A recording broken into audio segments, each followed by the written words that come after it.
So is the Kriss Vector actually worth having? Welcome back to the Muzzle Bro channel, ladies and gentlemen. Today we are talking about everyone's favorite submachine gun, the Fennec 45, aka the Kriss Vector, chambered in that 45 ACP. I've had this gun for quite some time now, and I haven't really done a super specific specs video, as well as a little bit of an overview and my thoughts on the weapon system. Obviously, this guy does look super cool, and it definitely fits our kind of Call of Duty vibes, if you will, but it definitely has some downsides, and that's kind of what we're going to talk a little bit about today. Right off the rip, we're going to run through some of the technical specs of the weapon system, and then I'll kind of go into the shooter's experience, my thoughts on it, what I liked and what I didn't like. Because unfortunately for this weapon, there were some things I didn't like. So the Vector model we have out today is going to be the SDP Enhanced model, and this is going to be their second generation. Comes with a little bit longer barrel. This weapon system does come with a 6.5-inch chrome line barrel and kind of this M-LOK handguard here, which as compared to the original model that kind of chops off right here, I really do like this one quite a bit. It gives you a little bit more mounting options. It just feels a little bit better. The non-SDP versions that just kind of cut off right here, I think they look a little wonky and a little bit just too boxy in my opinion.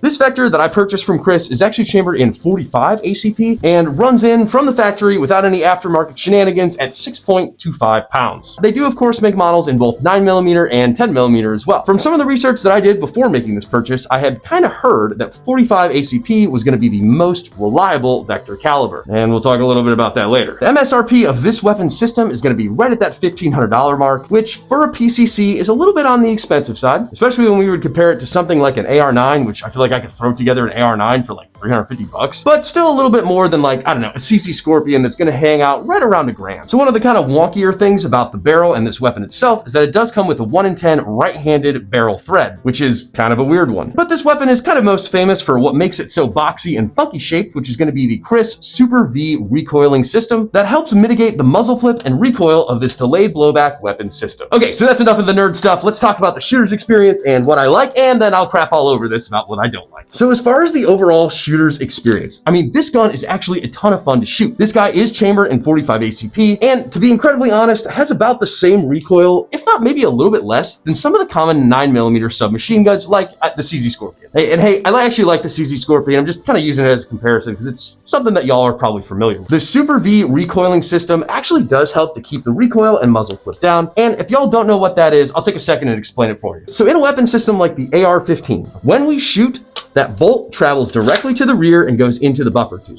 The reciprocating mass of that bolt is one of the factors that kind of recoils the gun back and tilts that muzzle up. With the Kriss Vector Super V recoiling system, that bolt actually travels back and down. It's kind of hard to appreciate, but as I pull this charging handle back, we can see that bolt move to the rear, and at this point, it actually shoots right down this track here. So how that's effective in keeping our muzzle flip down. We shoot the bullet wants to rise our muzzle up, and that bolt, when it goes back and slams down, actually kind of helps to mitigate some of that muzzle rise from the round with the downward force of the bolt, which actually does give this gun a very pleasant recoil pattern. And it also gives this weapon system its kind of sci-fi look that everyone's familiar with. Within this boxy housing, that Super V recoiling system is working to actually help mitigate some recoil and muzzle flip. And I think the innovation of this gun is probably my favorite thing about it. It looks super cool. I like when companies kind of go out of the box and try different types of operating systems and designs to give the shooter the more pleasurable experience and to kind of make an interesting weapon system. One other thing that I really wanted to mention today is how this weapon actually does suppress. So when you add a suppressor to this gun, it actually works really great. I have had some subguns and some other weapon systems that once I kind of suppress them, they kind of start acting a little iffy, or you actually get like more recoil,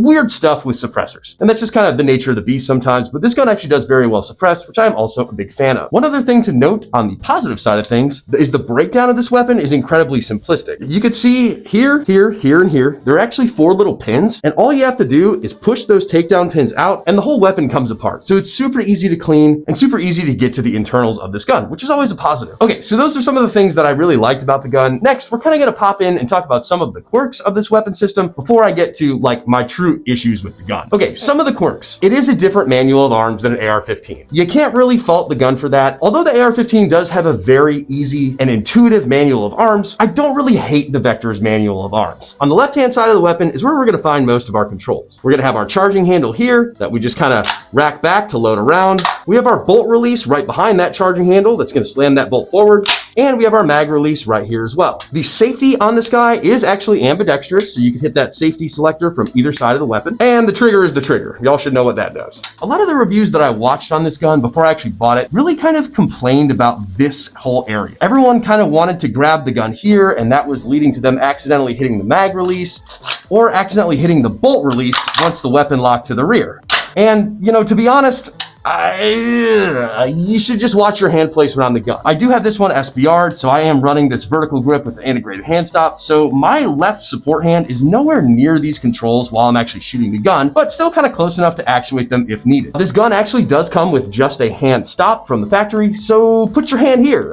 Don't put your hand here and you're not going to accidentally hit some of the controls like I just did right there. And that really should solve some of the big issues with the manual of arms quirks of the Vector. I'm kind of going to put the magazines in this quirks category because depending on if you like Glock mags or hate Glock mags, this may or may not be an issue. So this gun does take Glock magazines. 45 ACP model specifically comes with this 13 round Glock mag from the factory, but you could also get these 30 round Glock mag extensions from the Kriss Vector website or really any other place. That does increase your capacity to 30 rounds. Now, personally, I'm not a huge fan of Glock mags. I do run a Glock 17. I like Glock mags and Glocks. I don't really love Glock mags and AR9s or the Kriss Vector or any other PCCs.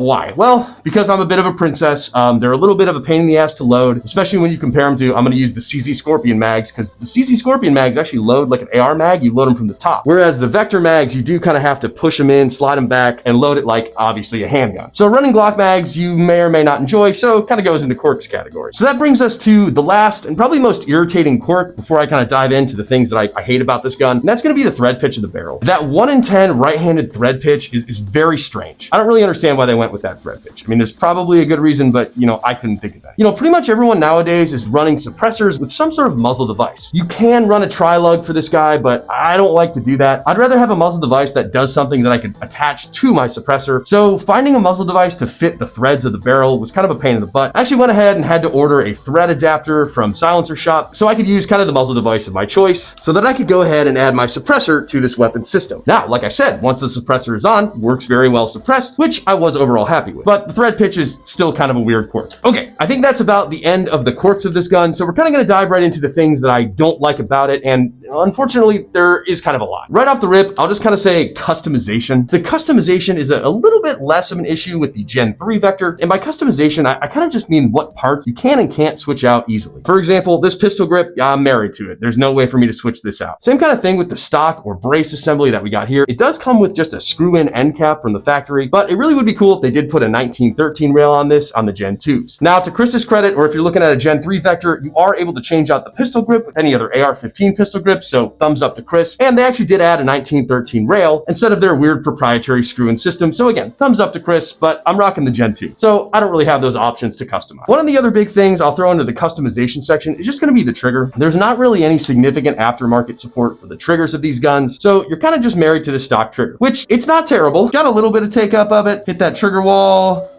break, reset. Not too bad, but it's not like a phenomenal trigger. And for something like this in a subgun form that I really want to shoot fast, I really would like the ability to add a little bit of a better aftermarket trigger, and you can't really do that. Going along the lines of customization, kind of the same thing goes for the handguards as well. I know Strike Industries, I think, makes some handguards for this, and there may be 1 or 2 more obscure ones out on the market, but personally, I think they're kind of weird looking, so there's not really a ton of options for the handguard either. Again, not that any of that's terrible, but for me, I really like to go in and change out a lot of the parts and upgrade the hell out of these guns, and unfortunately, the Vector just kind of makes it difficult to do that. And that'll kind of bring us to the number one issue that I've had with this gun, and it's really just going to be reliability. Now, back in the day, I did kind of buy, I say back in the day, probably like 2 years ago, I did buy this gun to kind of set up for like a home defense build. 45 ACPs, it's got that stopping power, right? 45 ACP is actually an inherently subsonic round, so it's going to do pretty well suppressed, so we'll have a nice quiet round. And with the 30 round mag, you actually do get some decent capacity. So I was like, dude, hell yeah, I'm going to have a super sick gun that I'm going to run suppressed. I'm going to have a decent pistol caliber round. It's going to be pretty low recoiling with low muzzle flip. I'll be able to run it pretty fast, get a lot of rounds down target as needed, and it's off to the races. And unfortunately, the reliability issues that I've experienced with this weapon have really prevented me from doing what I bought the weapon to do. Okay, so what do I mean by reliability issues? Man, this thing jams like no other weapon system I have ever shot in my entire life. Again, I do have a sample size of 1. We've been talking on the live streams a lot about the Vector, and people are like, yo, mine has never had any issues. And other folks are like, no, mine's like the biggest piece of crap ever. In my experience, it kind of falls somewhere in between. Now, is it jamming every time you pull the trigger? No. Is it jamming enough to make me hesitate using it as a nightstand gun? Yeah, absolutely. I would say probably about every 1 to 200 rounds, I'm getting some sort of jam in the weapon. Now, again, at the range, I do usually like to use some cheaper ball ammo because I like to shoot. And the cheaper the rounds, the more I can shoot, the more fun I have, the more content you get, yeah, we're all happy. But I've ran probably like 4 or 5 types of 45 ACP through this gun, and I've kind of had that issue with all of the rounds. Now you're gonna say, well, make sure your gun's clean. You probably are not taking care of your... No, I keep this gun immaculately cleaned as often as I can. I clean my guns after every range trip, no matter how many rounds I shoot through them. I go ahead and grease everything, it's not a cleaning issue, I promise. And the gun still jams no matter how clean it is. Now, personally, I kind of think that's due to the Glock mags. Again, going back to me hating on the Glock mags, I really do think it's an issue with feeding from the Glock mags. I'm assuming Kriss kind of wanted to cater to the Glock fanboys and kind of make everything Glock mag compatible, but I really kind of wish they almost went the CZ route and made their own proprietary mags that the gun likes and that runs the rounds without jams. And unfortunately, it's not the case. So is this a super cool range toy? Absolutely. Does it have a super cool sci-fi unique look? Yes. Does it turn heads every time I bring it out? Yeah, it does. Is it fun to shoot? Yeah, it's fun to shoot. It's very low recoiling. You could actually run it pretty fast. You know, funny enough, I got way too cocky with my AK. I thought I could outrun this in build drills, and I outran myself every time with the Vector. I didn't think I was going to, but I did. It's going to shoot faster than an AR or an AK, in my opinion. But the reliability issues with this gun kind of make me have to question its use for a serious self-defense, PDW, or nightstand purpose. Now, if your Vector runs fine, you haven't had any jams, yeah, man, go for it. It's a great gun for that purpose, and that's originally why I bought it. But with my jamming issues with this one, I can't make myself to run this on my nightstand when I know I have my Glock 17 there that's going to run every day of the week. So that kind of brings us to the end of our review here. I do really like the Vector overall. I do think it's super cool. Do I wish it wouldn't jam, and do I wish I could use it in a more serious role? Yeah, absolutely. But, you know, this is the world we live in. Let me know down below in the comments if you ever had any problems with your Vector or what you would use in place of this gun as your PDW PCC go-to gun. If you could, hit me with a subscribe to the Muzzle Bro channel. I really would appreciate it. We are still a small channel, but we are growing, and we are growing big, and you guys are a super huge part of that. I do really have an amazing group of subscribers. If you guys kind of want to chat and dive into the Muzzle Bro community, we do have live streams all the time that are a ton of fun, so I encourage you to check those out. I appreciate your support, and I will see you at the next Muzzle Bro video.